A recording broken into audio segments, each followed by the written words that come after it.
बच्चों, Calcutta university BCom 5th semester के लिए बहुत इंपॉर्टेंट इकोनॉमिक्स का ब्रह्मास्त्र सजेशन देने जा रहे हैं। ब्रह्मास्त्र सजेशन आप लोगों का एग्जाम में एकदम हाईली एक्सपेक्टेड कॉमन क्वेश्चन रहेगा, जो आप लोगों को वहां से ही क्वेश्चन आएगा।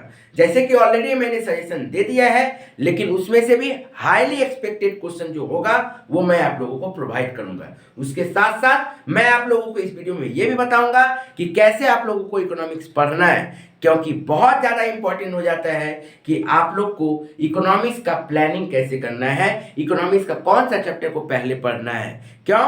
क्योंकि आप लोग बहुत कंफ्यूज हो गए और हो सकता है आप लोग जो डिसीजन लिए हो वो गलत डिसीजन होगा। तो प्लीज़ पूरा वीडियो को ठीक से देखिएगा और अपने दोस्तों तक जरूर शेयर करिएगा। चैनल को यदि सब्सक्राइब नहीं किया है तो सब्सक्राइब कर लीजिए और बेल बटन जरूर दबा लीजिएगा, क्योंकि आने वाला समय में मैं आप लोगों को मैथ का भी ब्रह्मास्त्र देने जाऊंगा, साथ ही साथ टैक्स, कॉर्पोरेट अकाउंटिंग का ब्रह्मास्त्र सजेशन एंड बहुत इंपॉर्टेंट नोट्स भी आप लोगों को प्रोवाइड किया जाएगा सजेशन का रूप में। तो प्लीज चैनल को सब्सक्राइब कर लीजिएगा और अपने दोस्तों तक जरूर शेयर कर दीजिए।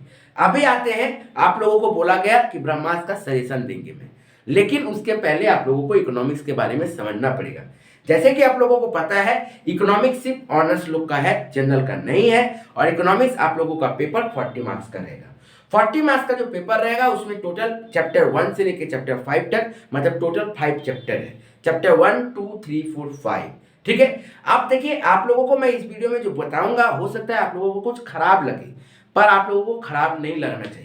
और उसके साथ आप लोगों को समझना चाहिए कि आप लोग क्या डिसीजन लोगे, और सही से डिसीजन लेना है, हवा में डिसीजन नहीं लेना है, ठीक है। बहुत सारे ऐसे बच्चे होंगे जो इकोनॉमिक्स को पढ़ रहे हैं और मैथ को छोड़ रहे हैं। बहुत सारे ऐसे बच्चे होंगे जो मैथ को पढ़ रहे हैं, इकोनॉमिक्स को छोड़ रहे हैं। बहुत सारे ऐसे बच्चे होंगे जो कंफ्यूज हैं कि करें क्या, हमको तो दोनों ही ठीक से नहीं होता है। तो आप लोगों को मैं बता दूं, सारे कैटेगरी वाले स्टूडेंट लोग को, कि इकोनॉमिक्स को हल्के में नहीं लेना है। प्लस ये भी बता दूं कि इकोनॉमिक्स को ये भी नहीं समझना है कि हम सारा आंसर कर लेंगे, थ्योरी है, अच्छा से याद कर लेते हैं, यहाँ से मार्क्स मिल जाएगा, मेरा मैथ वीक है, हम मैथ को नहीं भी करेंगे, कम भी करेंगे तो चलेगा, ऐसा भी नहीं है। आप लोगों को इकोनॉमिक्स पे उतना ही फोकस देना पड़ेगा जितना आप लोगों को मैथ में फोकस देना है। अब मैं ये क्यों बोल रहा हूँ, आप लोगों को बात को समझना पड़ेगा। जैसे बाबू, सबसे पहला बात, चैप्टर 1 से लेकर चैप्टर 5 तक आप लोगों का जो चैप्टर है, चैप्टर 1 आप लोगों का 2 मार्क्स का, चैप्टर 2 आप लोगों का 6 मार्क्स का, चैप्टर 3 10 मार्क्स का, चैप्टर 4 10 मार्क्स का एंड चैप्टर 5 12 मार्क्स का। ये टोटल 5 चैप्टर मिला के आपका सिलेबस होता है 40 मार्क्स। लेकिन प्रॉब्लम ये है कि आप लोगों का एग्जाम में एक चैप्टर 2 से प्रैक्टिकल क्वेश्चन होने का चांसेस है, जिसमें 4 मार्क्स का रहेगा और 6 मार्क्स का रह सकता है, मिनिमम 4 मार्क्स का रहता है। मतलब आप लोगों को 40 में से ये 4 मार्क्स एकदम कंफर्म अच्छे तरीके से करना है। इसका मतलब देखा जाए तो चैप्टर 2 से जो 6 मार्क्स का है उसमें 4 मार्क्स का प्रैक्टिकल से उठा सकते हो, तो बचा 2 नंबर थ्योरी के लिए, ठीक है। तो आप लोगों को उसी हिसाब से चैप्टर 2 का क्वेश्चन भी पढ़ना है और लिमिटेड थ्योरी पढ़ना है चैप्टर 2 से। ऐसा नहीं कि चैप्टर 2 में हम ज्यादा समय दे दिए, ठीक है, और कोई दूसरा चैप्टर में कम समय दे रहे हैं क्योंकि वो चैप्टर याद नहीं हो रहा है और उसी को हम अच्छा से रगड़ रहे हैं, ऐसा मत कीजिएगा। चैप्टर 1 से आप लोगों को 2 मार्क्स का क्वेश्चन है। बहुत सारा ऐसा बच्चा है जो सोचता है कि चैप्टर 1 2 मार्क्स का है क्वेश्चन, तो हम क्या ही एक्स्ट्रा क्वेश्चन पढ़े, लिमिटेड 1-2 क्वेश्चन पढ़ लेते हैं, हो जाता है। लेकिन याद रखिएगा, मैथ और इकोनॉमिक्स में एक नंबर का बहुत इंपॉर्टेंट होता है। एक नंबर के लिए बच्चा सप्ली खाता है, बहुत ज्यादा इंपॉर्टेंट होता है एक मार्क्स। आप लोगों को एक बात पता रहना चाहिए कि इकोनॉमिक्स में यदि आप कॉन्फिडेंस हो रहे हैं तो कॉन्फिडेंट मत रहिए। 2 मार्क्स का जो आप लोगों का चैप्टर 1 है उसको आप लोगों को ठीक से करना है, अच्छा से करना है, ठीक है। साथ ही साथ चैप्टर 2 को आप लोगों को अच्छा से करना है। चैप्टर 2 आप लोगों के लिए बहुत ज्यादा इंपॉर्टेंट है, प्रैक्टिकल रहे, थ्योरी रहे, अच्छा से कर लेना है। 6 मार्क्स का भी कुछ बड़ा क्वेश्चन है, याद कर लेना है, ताकि यदि प्रैक्टिकल में कुछ फंस गया तो फिर मैं आराम से थ्योरी लिख पाऊँ। क्यों?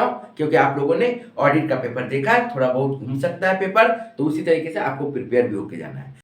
चैप्टर 3 और 4 में बहुत सारा ऐसा क्वेश्चन रह सकता है कि आप जितना भी क्वेश्चन पढ़ लीजिए आपको लगेगा कि कम है, और आप लोगों का एग्जाम में जब पेपर मिलेगा तो वहां भी आप देखिएगा कि पेपर में बहुत सारा चीज तो अनकॉमन लग रहा है, हम तो लगता है कभी ये पढ़े ही नहीं है। क्यों? क्योंकि चैप्टर 3 एंड 4 प्रैक्टिकल बेस पे रहता है क्वेश्चन, मतलब प्रैक्टिकल लिखना नहीं है, डायग्राम बेस्ड क्वेश्चन जब रहता है तो वहां पे आप लोगों को बहुत सारी क्वेश्चन घूम के आ सकती है, जहां पे आप लोग बहुत सारे कम स्टूडेंट हैं, अबाउट 10% स्टूडेंट होंगे जो इकोनॉमिक्स को समझ के आ रहे हैं, पूरा कॉन्सेप्ट जान के आ रहे हैं, नहीं तो बाकी सब स्टूडेंट तो रट ही रहे हैं। तो प्लीज चैप्टर 3 और 4 10 6 मार्क्स का नहीं है, 10 मार्क्स का है, लेकिन 10 ये जो 20 मार्क्स का चैप्टर है, यहाँ पे आप लोगों के साथ कुछ भी हो सकता है, यहाँ पे आप लोगों के साथ कुछ भी हो सकता है कि कौन सा क्वेश्चन आएगा नहीं आएगा, कॉमन फंसने का चांसेस हाईली कम रहने का चांस रहेगा। आप चाहे जितना भी ज्यादा सजेशन प्रैक्टिस करिए, वहां पे चांसेस रिस्क बहुत ज्यादा है। फिर भी रोशन सर आप लोगों को कोशिश करेगा कि हाईली कॉमन क्वेश्चन दिया जाए, जिससे एग्जाम में ज्यादा 20 नहीं तो 18 नहीं तो 15 इस तरह से मैक्सिमम कॉमन आ जाए। यदि 20 का 20 आ गया तो बहुत अच्छा बात है, लेकिन मैं आप लोगों को पहले से अलार्म दे दे रहा हूँ, ठीक है। ये आपको कोई नहीं बताएगा, लेकिन मैं आपको बता रहा हूँ कि इकोनॉमिक्स इस तरह से पेपर बनता है, इकोनॉमिक्स से बच के रहिएगा, ठीक है ना। ओवर कॉन्फिडेंट मत रहिएगा, नहीं तो आप लोग देखिएगा इकोनॉमिक्स का एग्जाम देके निकलोगे और बोलोगे सर प्लीज हमको मैथ से बचा लीजिए, ठीक है, क्योंकि मेरा मार्क्स इकोनॉमिक्स का बहुत खराब आने वाला है, मेरा बहुत खराब पेपर गया। तो प्लीज थोड़ा सा संभल के रहिएगा, ठीक है। याद रखिएगा इको और मैथ दोनों में से कोई एक पेपर बहुत ज्यादा घूमेगा, ठीक है, इसीलिए तैयार रहिए। इसीलिए आप लोगों को इको को भी अच्छा से पढ़ना है और मैथ को भी अच्छे से पढ़ना है। नेक्स्ट आते हैं चैप्टर 5 में। चैप्टर 5 बहुत इजी चैप्टर है, यहाँ पे आप लोगों को मार्क्स भर भर के मिलेगा और 12 मार्क्स का चैप्टर है, तो आप लोगों को इस चैप्टर से अच्छा से करना है। एकदम थ्योरेटिकल बेस है, मतलब यहाँ पे प्रैक्टिकल समझने का, डायग्राम समझने का कोई क्वेश्चन नहीं है, एक आध क्वेश्चन को छोड़ के, तो यहाँ से आप लोगों को हाईली मार्क्स उठाना है। मतलब देखा जाए तो जब भी आप लोगों को इकोनॉमिक्स पढ़ना है तो सबसे पहले आप लोगों को चैप्टर 1 पढ़ लेना है, उसके बाद चैप्टर 5 पढ़ना है, उसके बाद चैप्टर 2, उसके बाद चैप्टर 3, चैप्टर 4, ठीक है। यदि आप चैप्टर 1 के बाद 5 के बाद 3, 4 भी पढ़ रहे हो तो कोई प्रॉब्लम नहीं है। क्यों?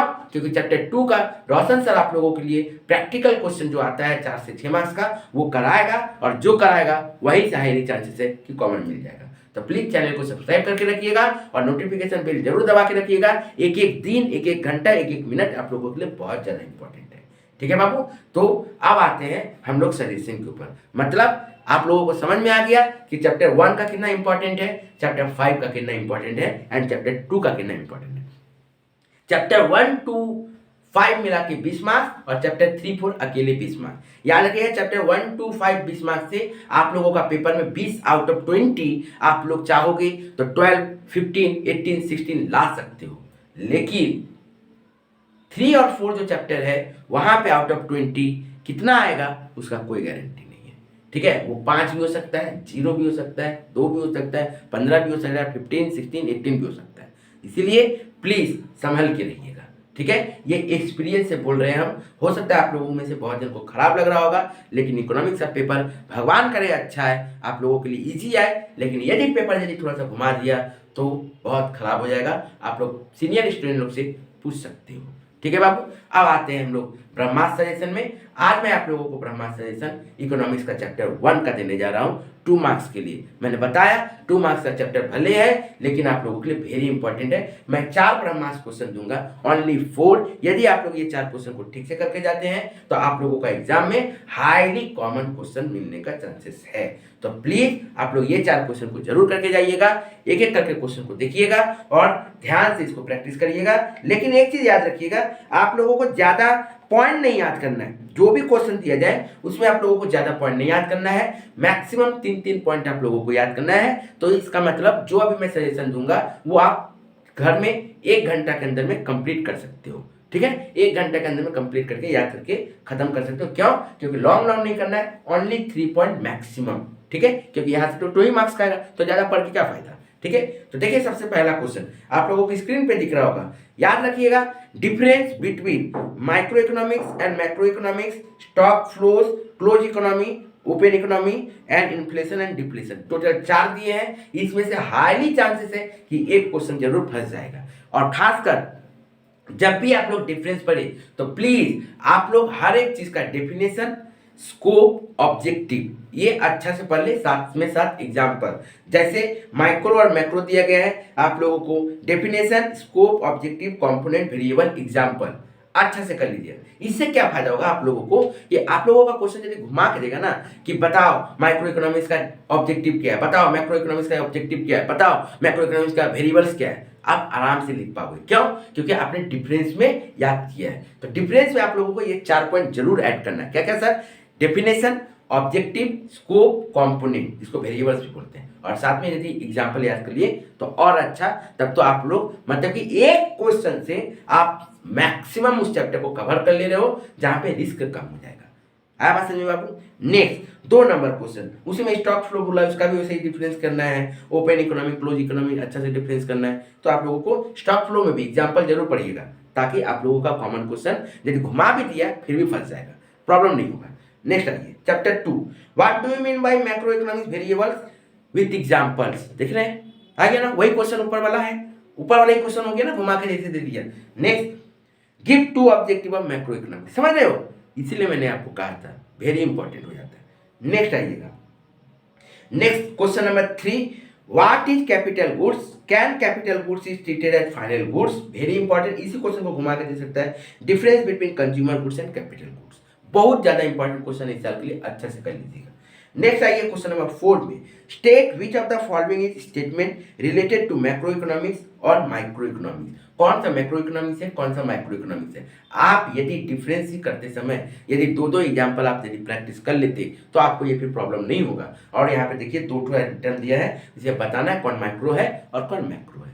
Very important question. उसके बाद देखिए बचा हुआ 3 एक्स्ट्रा क्वेश्चन मैं दिया हूँ। ये ब्रह्मास्त्र क्वेश्चन नहीं है, मेरा सजेशन का क्वेश्चन है, आप लोग इसको भी देख सकते हो। और यदि अभी तक इकोनॉमिक्स का डिटेल सजेशन नहीं देखे हो तो प्लीज डिस्क्रिप्शन बॉक्स में जाओ, आप लोगों को इकोनॉमिक्स का प्लेलिस्ट दिखेगा, आपको वहाँ पे सब चीज मिल जाएगा। तो उसको जरूर फॉलो करिएगा, डिटेल में जरूर प्रैक्टिस करिएगा, और आप लोगों का विश्वास बना रहे मेरा ऊपर। जैसे ऑडिट का सजेशन कॉमन आया है और इकोनॉमिक्स का भी निश्चय क्वेश्चन पेपर बहुत जल्द आने वाला है, तो प्लीज चैनल को सब्सक्राइब करके रखिएगा और साथ ही साथ बेल बटन जरूर दबा के रखिएगा, ताकि आप लोगों एक भी वीडियो मिस नहीं करो।